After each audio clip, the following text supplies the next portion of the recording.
Pinia is a store library for Vue that allows you to share state across components and pages within your application. Pinia is now the recommended library for state management, replacing VueX.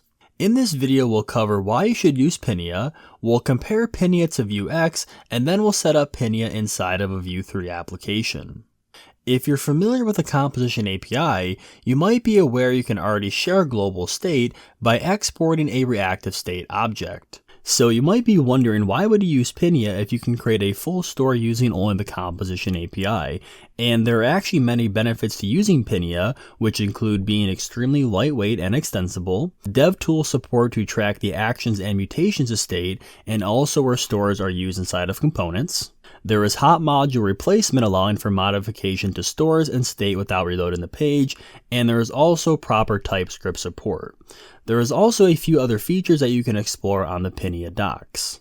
Now, comparing Pinia and VueX, the biggest difference between these two libraries is that Pinia is more modular. VueX had one central store that allowed for modules to separate your application into different pieces. Pinia now allows for each of these modules to become its own store, and then you can import each store where needed inside of your application. VueX consisted of state, getters, mutations, and actions.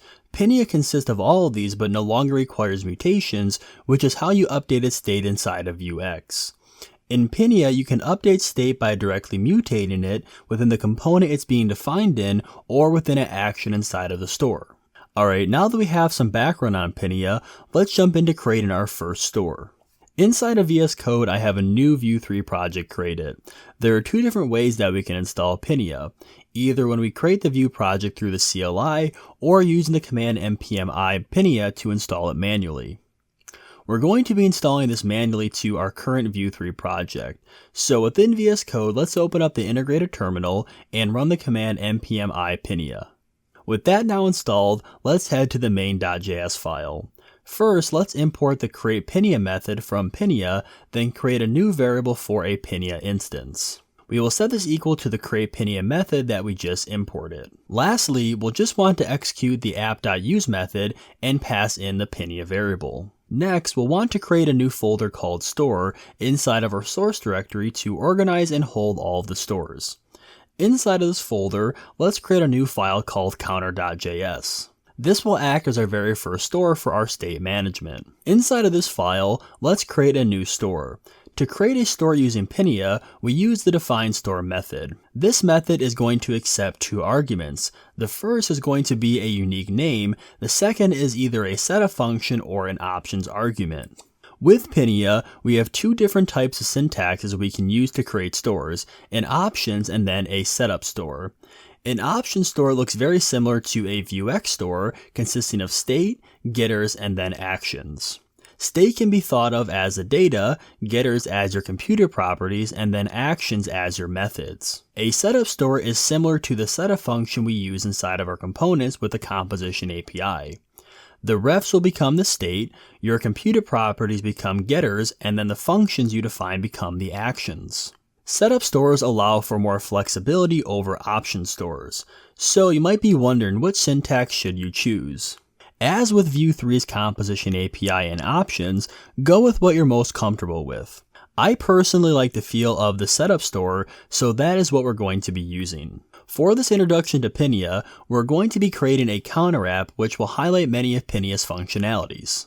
For this store, the first thing that we want to do is export a new variable, and we'll call this variable useCounterStore, and we want to set this equal to a method from Pinia called defineStore, and if we tab there, it's going to auto import it for us. And then this accepts two arguments. The first one's going to be a unique name, which we'll call counter, and then it accepts a callback function.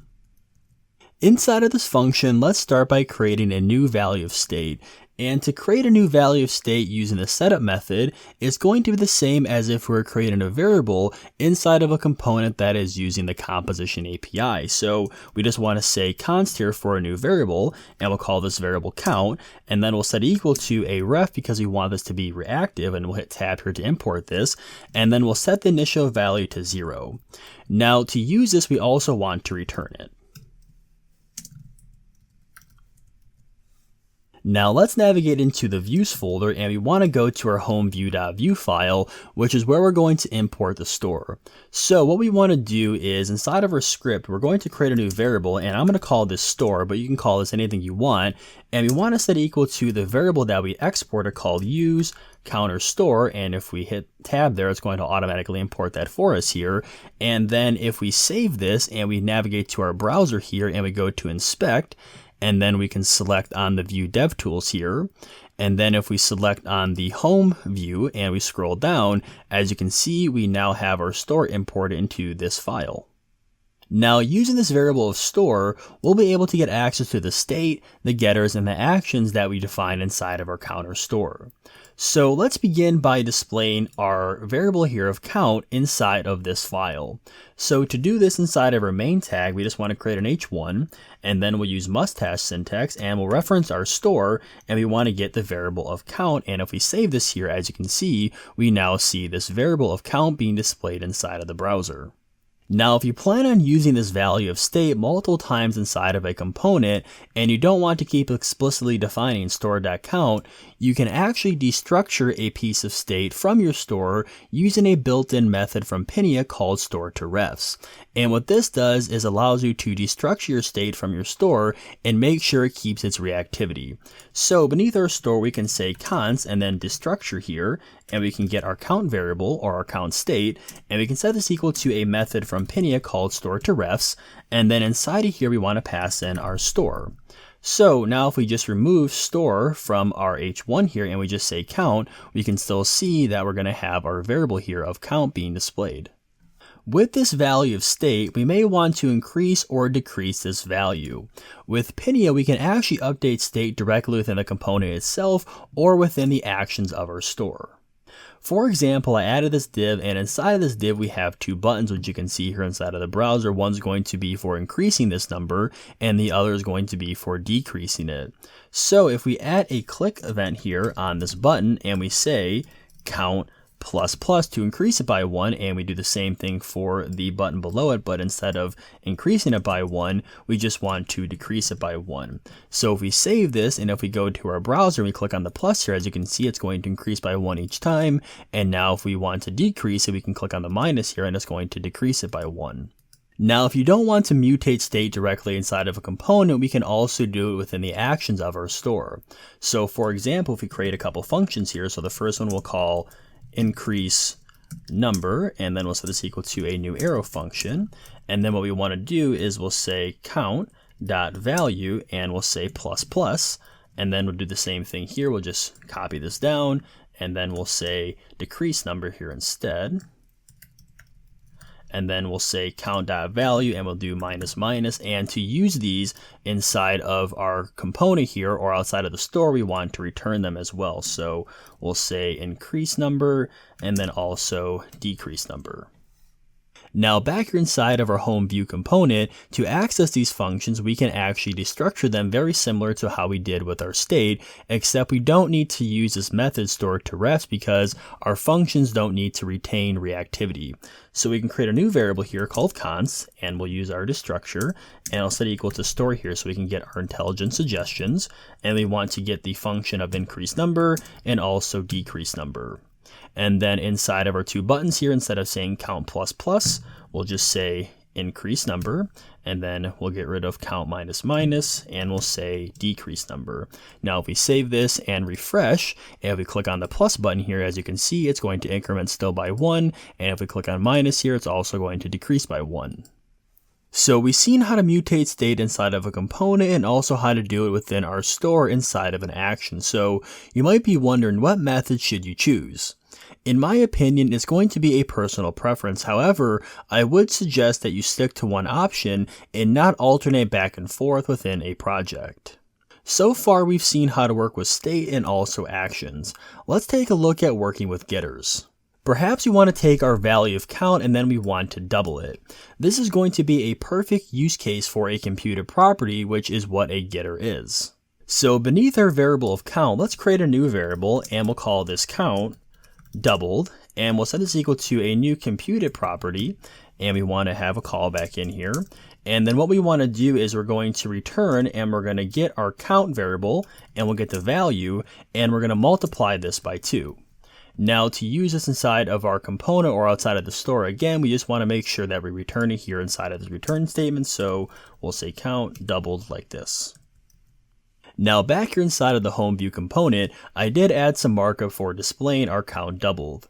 Now to retrieve this from the store, we want to use our store to refs method to destructure this. So just beside count here, we're going to say count doubled, and that's going to allow us to use this variable directly inside of our template. So if we save this and head down to this paragraph tag and use must test syntax, we'll say count doubled.